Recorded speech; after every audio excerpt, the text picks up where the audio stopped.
Jangan lupa like, comment, and subscribe channel YouTube TVRI Bengkulu dan nyalakan lonceng notifikasinya.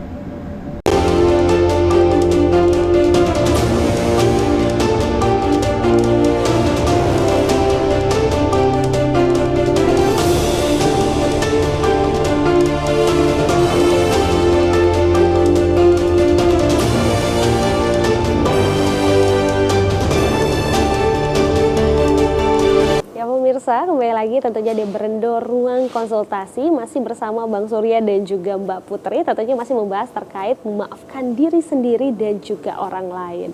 Nah, ini sangat mungkin tadi sudah dibilang bahwa ini adalah simple tapi berat untuk dilakukan tentunya ya. Ketika kita harus memaafkan seseorang dengan segala perbuatan yang mungkin bisa dikatakan sangat-sangat melukai diri kita gitu ya. Tapi mungkin pertanyaan yang paling simple lagi nih pertanyaannya, seberapa penting sih kata maaf? Mungkin dari Mbak Putri terlebih dahulu. Oke, kata maaf itu amat sangat penting ya gitu kan. Sering kita juga dengar ada kata ajaib ya, Bang Surya ya. Jadi maaf itu masuk ke dalam kata ajaib gitu. Ada maaf, kemudian ada tolong, dan ada terima kasih. Benar sekali. Nah, jadi ketiga kata ini, bahkan sebenarnya ada 4 ya, satu lagi permisi gitu. Nah, ketiga kata ini sebenarnya kata yang sangat erat kaitannya dengan sikap dan tanggung jawab gitu kan. Jadi bagaimana seseorang terlihat memiliki sikap yang baik atau tanggung jawab yang baik gitu, yang bagus. Nah, mereka ini yang bisa mengamalkan atau menunjukkan perilaku yang baik dari keempat kata ini. Nah, salah satunya maaf. Jadi maaf ini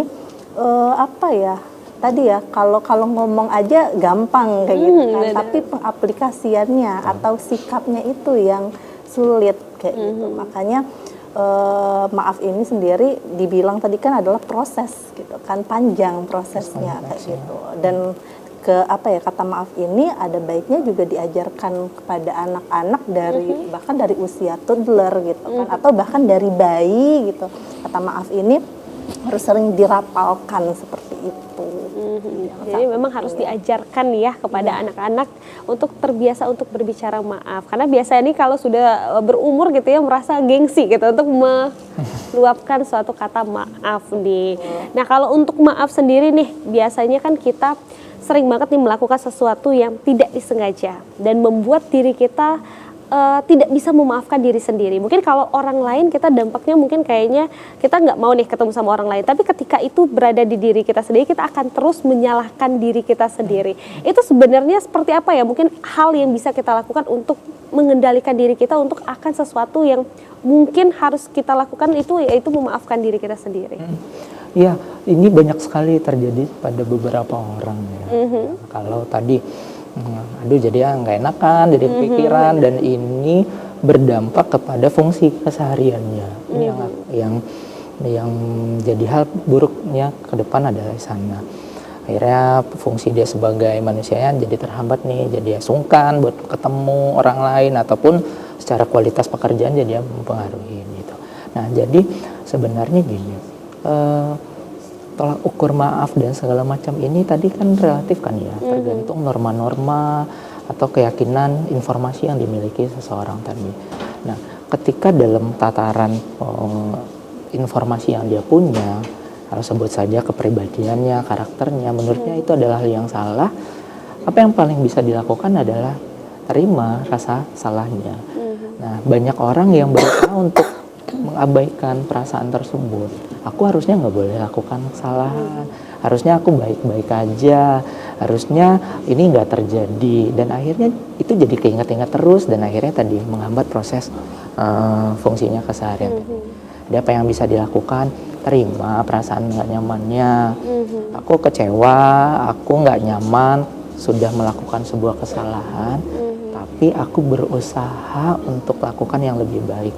Itu lebih realistis ketimbang ingat terus-terusan tentang kesalahannya gitu. Nah, ini juga untuk menyalahkan, tapi ada beberapa orang ya, saya lihat mungkin di dalam kehidupan sehari-hari itu ya, ketika dia yang salah, tapi malah dia menumbalkan orang lain. Nah, itu seperti apa tuh Bang? Iya. Jadi sebenarnya kita itu manusia punya defense mechanism. Jadi ketika kita itu ngerasa terancam, kita tuh punya proteksi diri sendiri gitu kan. Nah, bagaimana aku melindungi diriku ya gitu.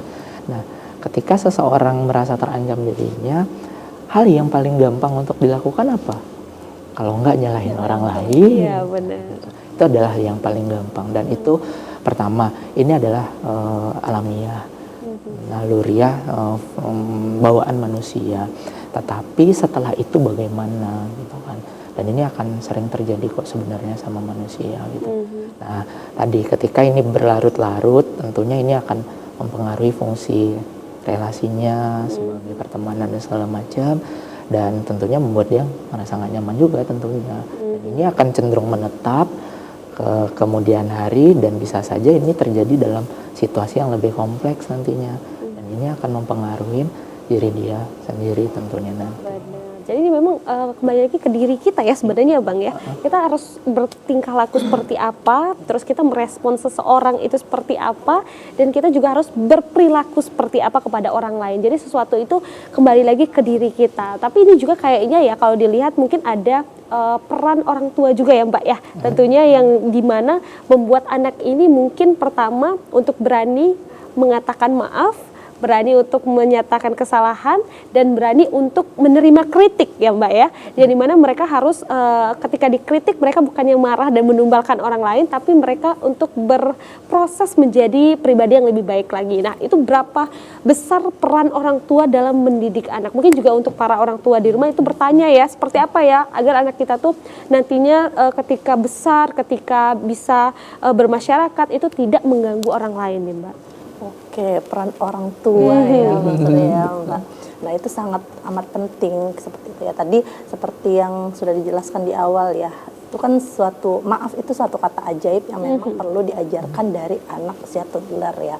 Bahkan sebenarnya dari bayi seperti itu. Nah, ketika anak sudah mulai bisa berbicara gitu kan, sudah mulai bisa keluar nih kata-katanya, otomatis kan dia sudah sudah bisa diajarkan terkait emosi-emosi, pengenalan emosi-emosi, apa itu marah, apa itu senang, apa itu sedih, apa itu kesal, seperti itu. Nah, dia sudah mulai diajarkan itu. Dan kata maaf juga bisa mulai diajarkan saat itu. Jadi ketika dia melakukan kesalahan misalnya kan, ketika dia melakukan kesalahan misalnya jatuhin air dari gelas. Nah, kadang orang tua kan refleks langsung memarahi mungkin ya, langsung tuh kan kamu gini-gini, atau mungkin orang tua yang dibilang sangat sayang dengan anaknya langsung membereskan seperti itu kan. Jadi